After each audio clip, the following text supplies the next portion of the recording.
the lion, the fox and the ass.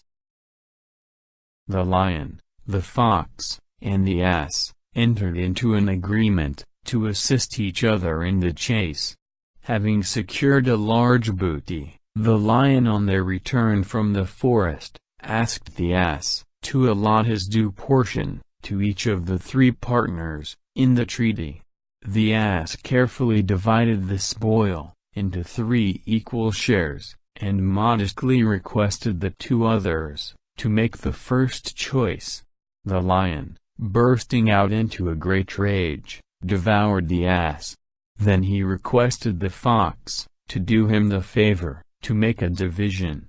The fox accumulated all that they had killed into one large heap, and left to himself the smallest possible morsel. The lion said, "Who has taught you, my very excellent fellow, the art of division?"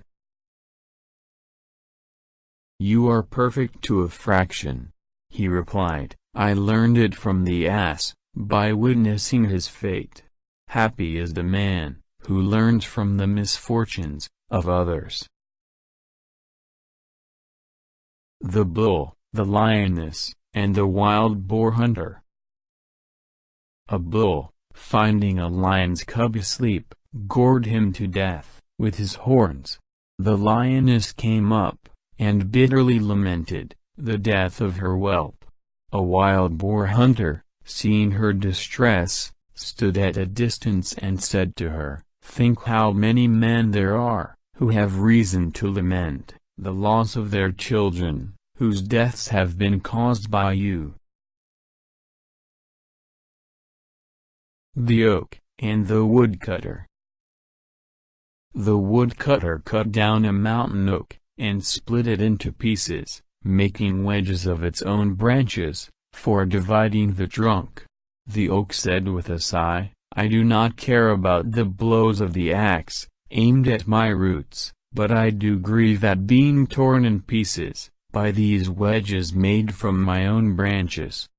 Misfortunes springing from ourselves, are the hardest to bear."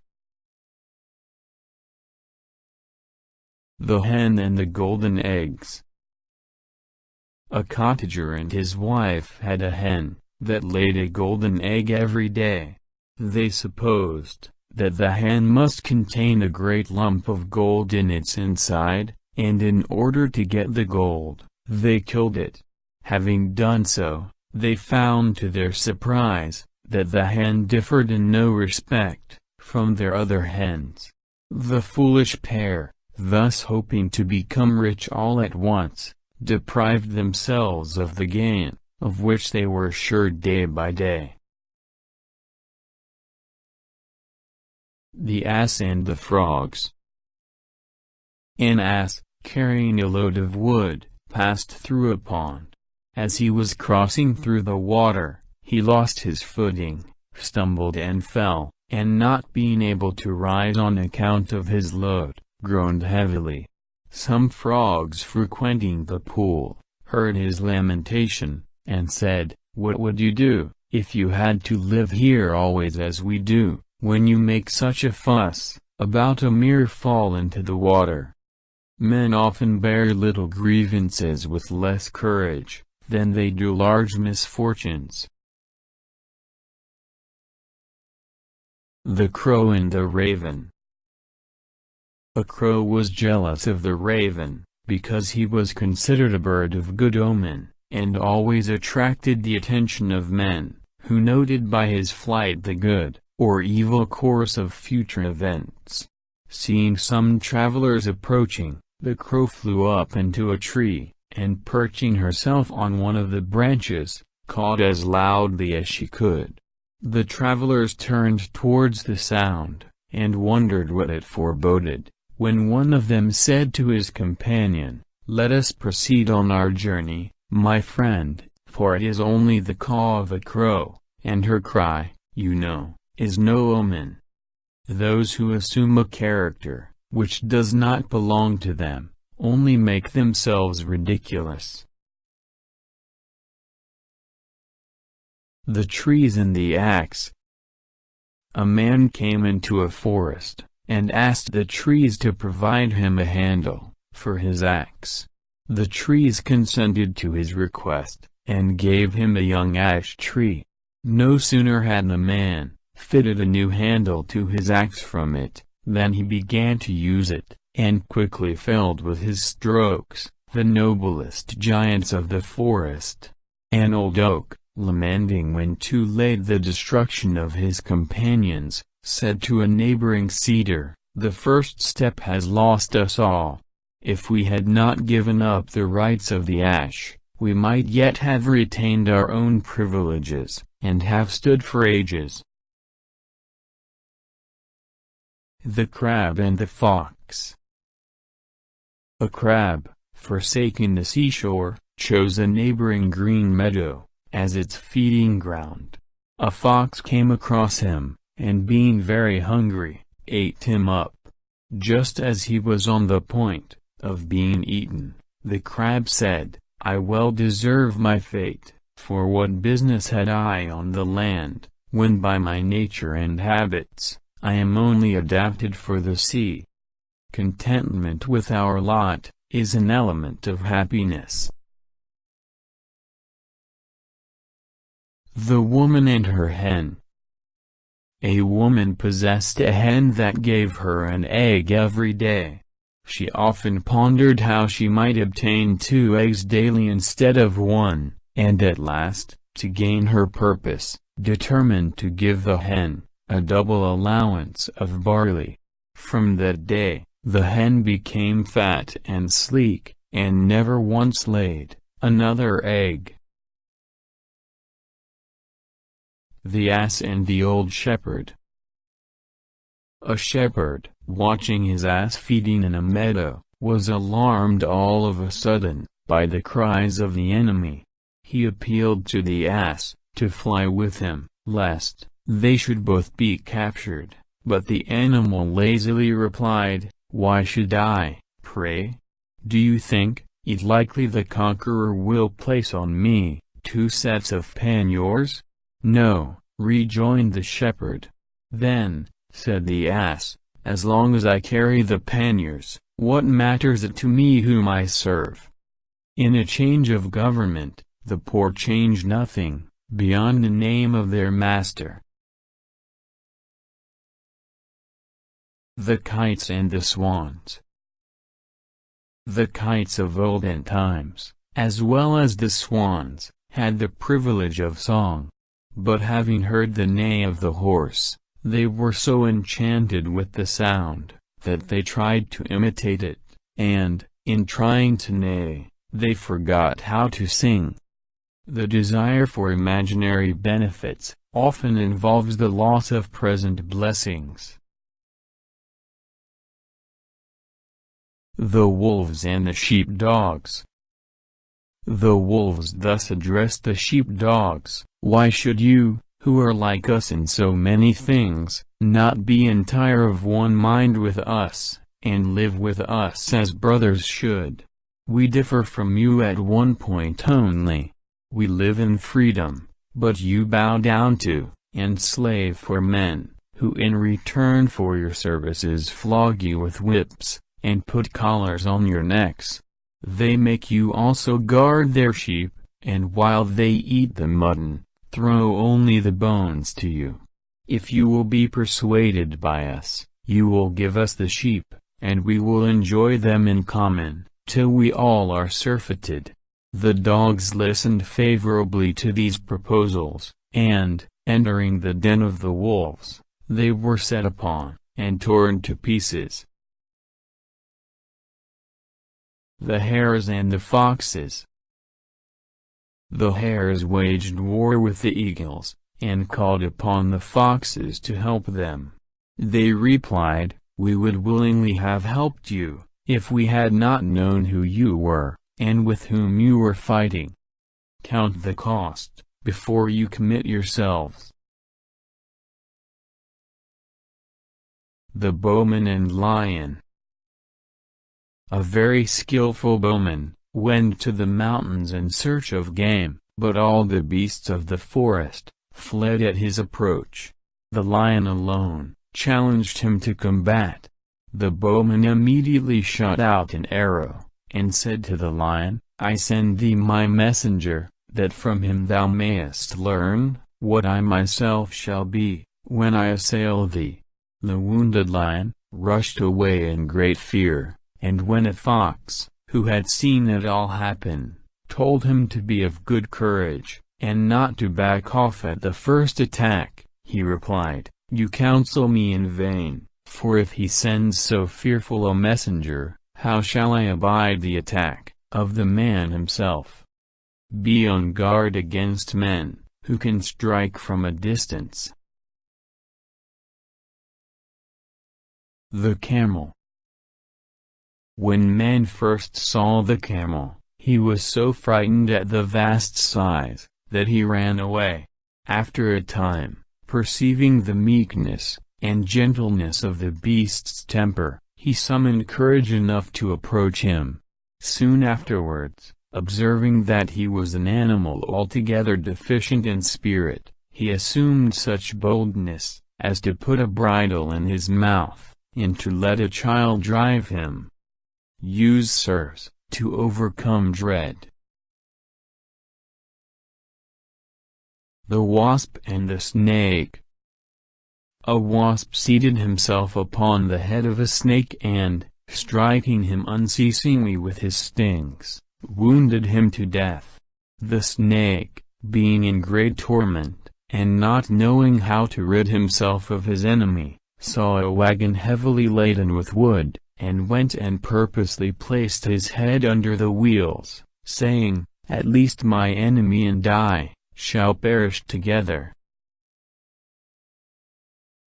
The dog and the hare. A hound having started a hare on the hillside, pursued her for some distance, at one time biting her with his teeth, as if he would take her life, and at another fawning upon her, as if in play with another dog. The hare said to him, I wish you would act sincerely by me, and show yourself in your true colors. If you are a friend, why do you bite me so hard? If an enemy, why do you fawn on me? No one can be a friend if you know not whether to trust or distrust him.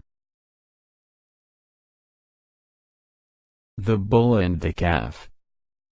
A bull was striving with all his might to squeeze himself through a narrow passage, which led to his stall.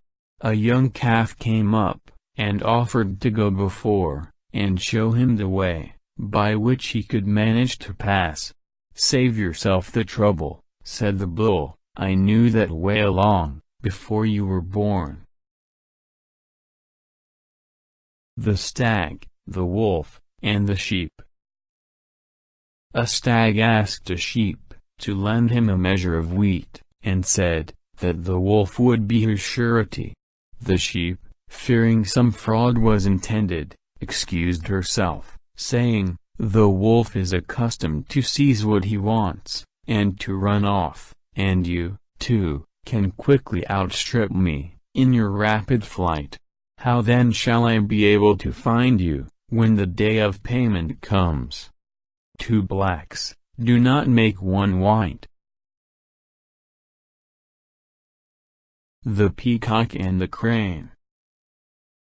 A peacock spreading its gorgeous tail, mocked a crane that passed by, ridiculing the ashen hue of its plumage, and saying, I am robed, like a king, in gold and purple, and all the colors of the rainbow, while you have not a bit of color on your wings.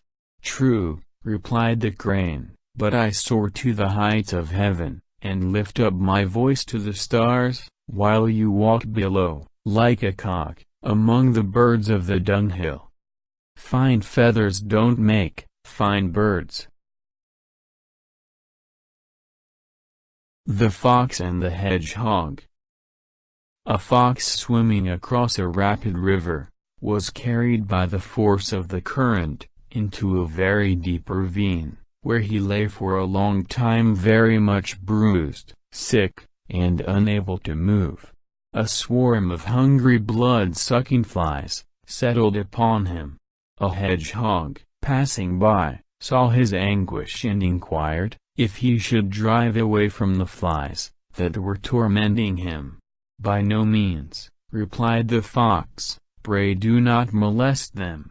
"How is this?" said the hedgehog, "do you not want to be rid of them?"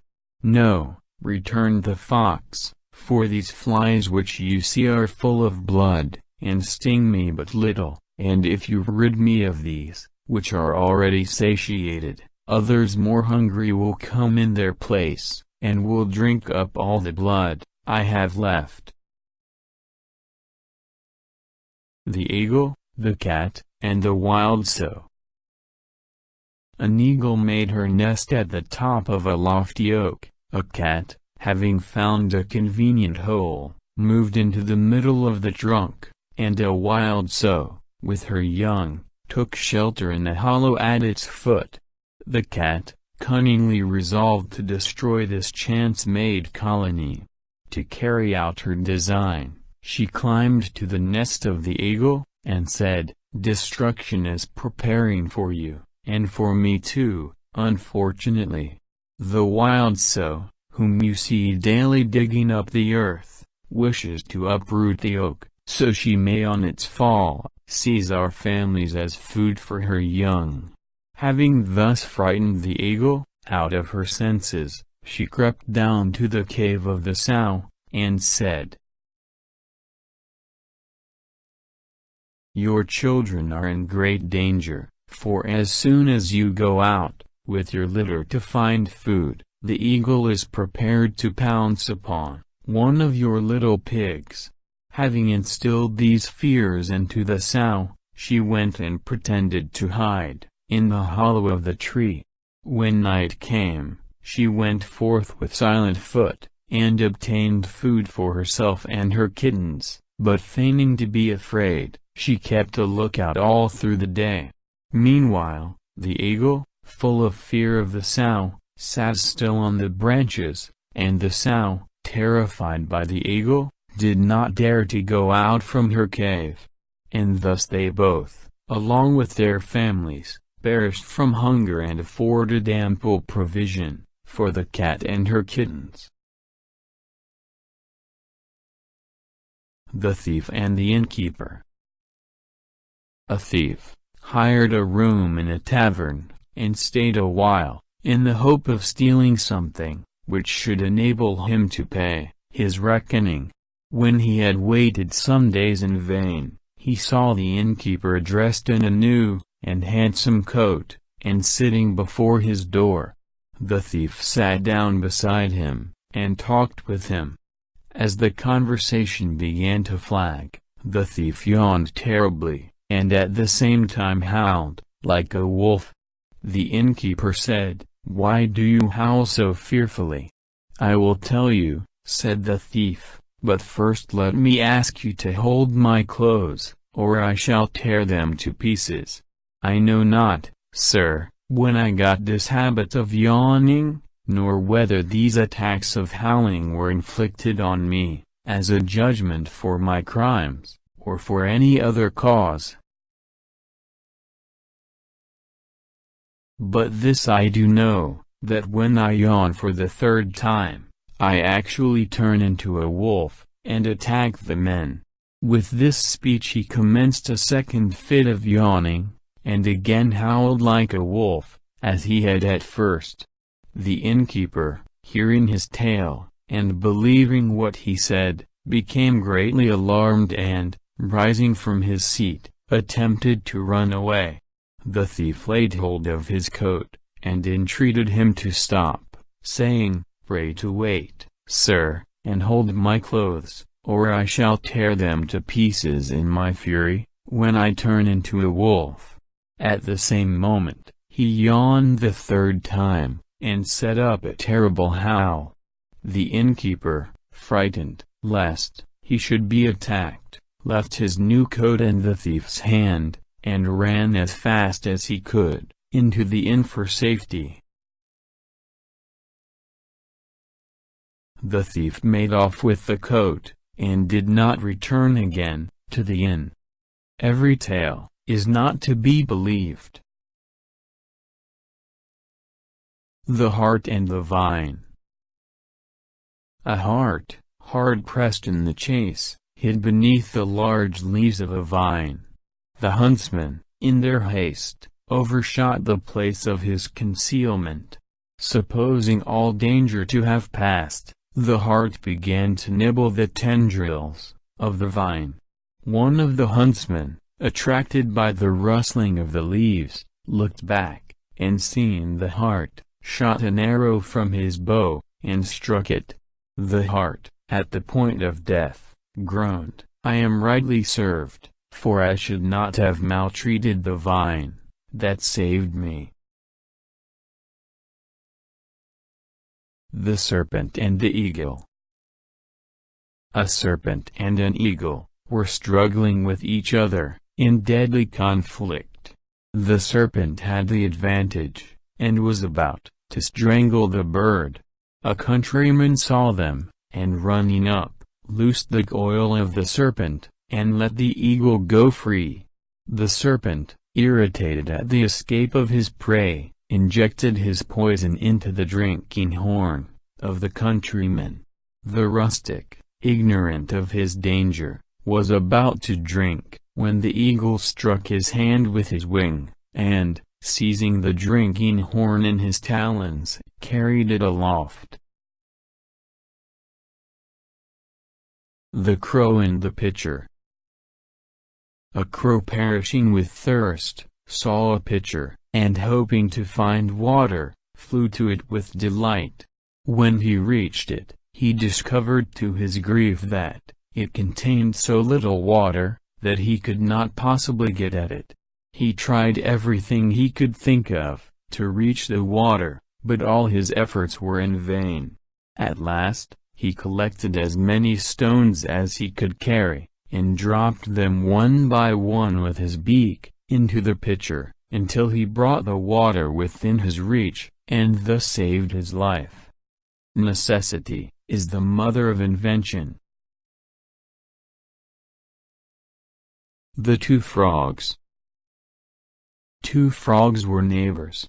One inhabited a deep pond, far removed from public view, the other lived in a gully containing little water, and traversed by a country road.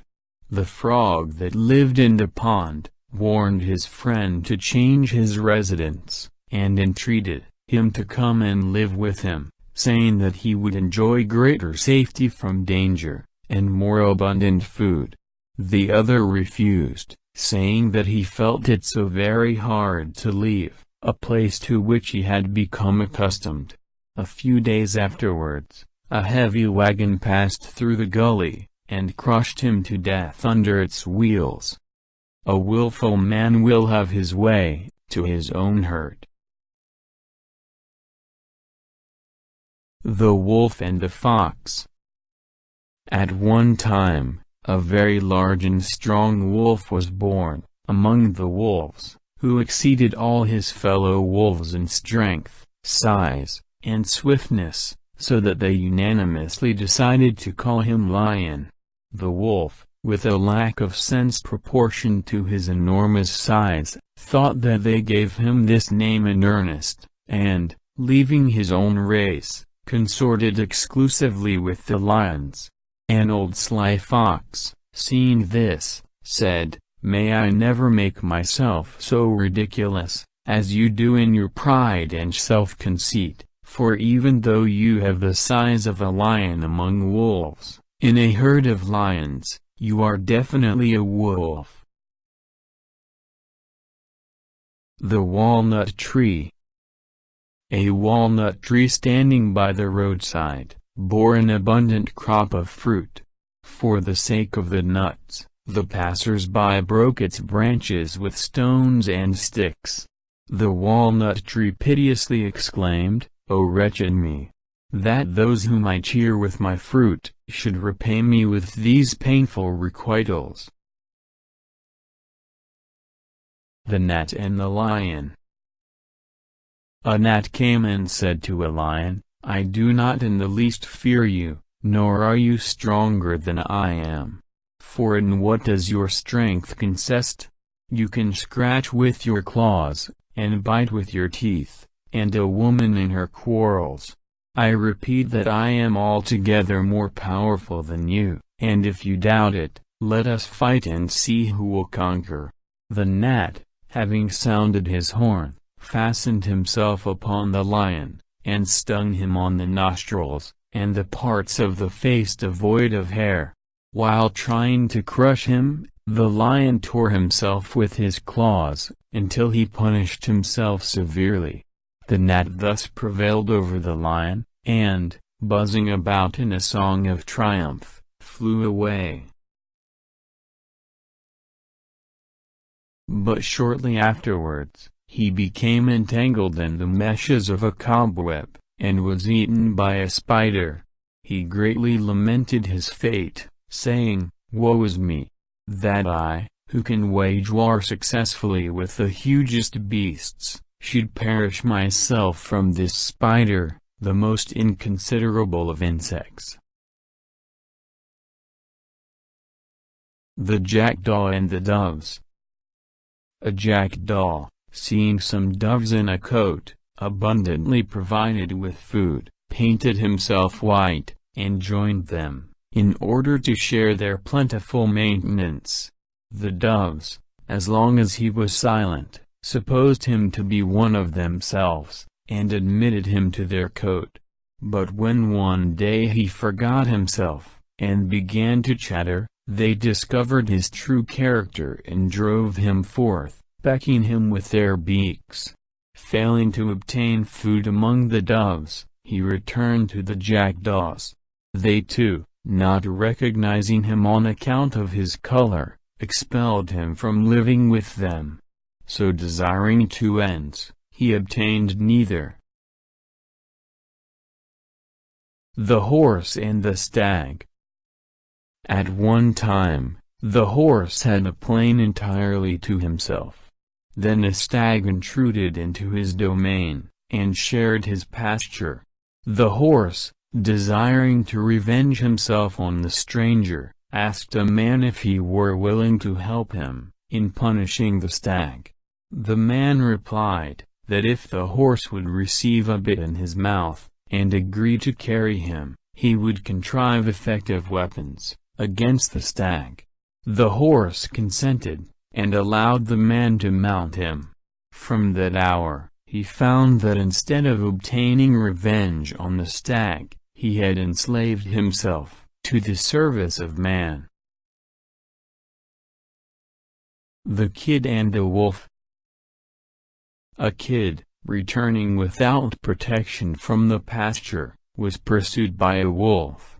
Seeing he could not escape, he turned around, and said, "I know, friend wolf, that I must be your prey, but before I die I would ask of you one favor. You will play me a tune to which I may dance." The wolf complied, and while he was piping and the kid was dancing, some hounds hearing the sound ran up, and began chasing the wolf. Turning to the kid, he said, "It is just what I deserve, for I, who am only a butcher, should not have turned piper, to please you." The Prophet. A wizard, sitting in the marketplace, was telling the fortunes of the passers-by, when a person ran up in great haste, and announced to him, that the doors of his house had been broken open, and that all his goods were being stolen. He sighed heavily, and hastened away as fast as he could run. A neighbor saw him running and said, "Oh, you fellow there! You say you can foretell the fortunes of others, how is it you did not foresee your own?" The Fox and the Monkey. A fox and a monkey were traveling together on the same road.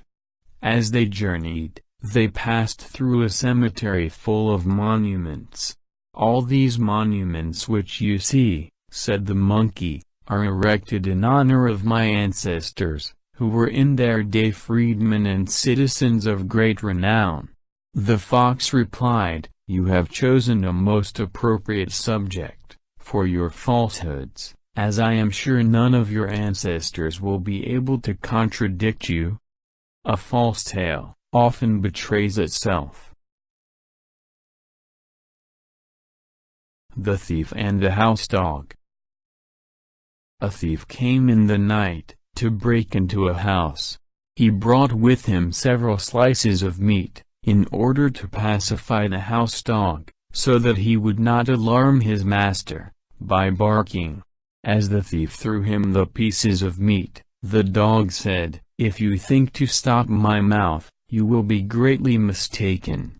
This sudden kindness at your hands will only make me more watchful, lest under these unexpected favors to myself, you have some private ends, to accomplish for your own benefit, and for my master's injury." The Man, the Horse, the Ox, and the Dog. A horse, ox, and dog, driven to great straits by the cold, sought shelter and protection from man. He received them kindly, lighted a fire, and warmed them.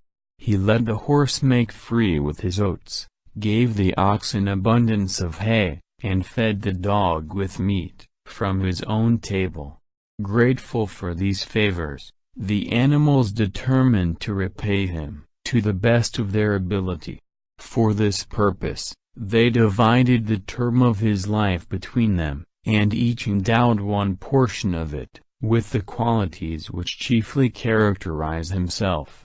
The horse chose his earliest years, and gave them his own attributes. Hence, every man is in his youth impetuous, headstrong, and obstinate in maintaining his own opinion. The ox took under his patronage the next term of life, and therefore man in his middle age is fond of work, devoted to labor, and resolute to amass wealth, and to husband his resources. The end of life was reserved for the dog, wherefore the old man is often snappish, irritable, hard to please, and selfish, tolerant only of his own household, but averse to strangers, and to all who do not administer to his comfort, or to his necessities. The Apes and the Two Travelers. Two men, one who always spoke the truth, and the other who told nothing but lies, were traveling together, and by chance came to the land of apes. One of the apes, who had raised himself to be king, commanded them to be seized, and brought before him, that he might know what was said of him, among men. He ordered at the same time, that all the apes be arranged in a long row on his right hand and on his left, and that a throne is placed for him, as was the custom among men. After these preparations, he signified that the two men should be brought before him, and greeted them with this salutation: "What sort of a king do I seem to you to be, O strangers?" The Lion Traveler replied, "You seem to be the most mighty king. And what is your estimate of those you see around me?"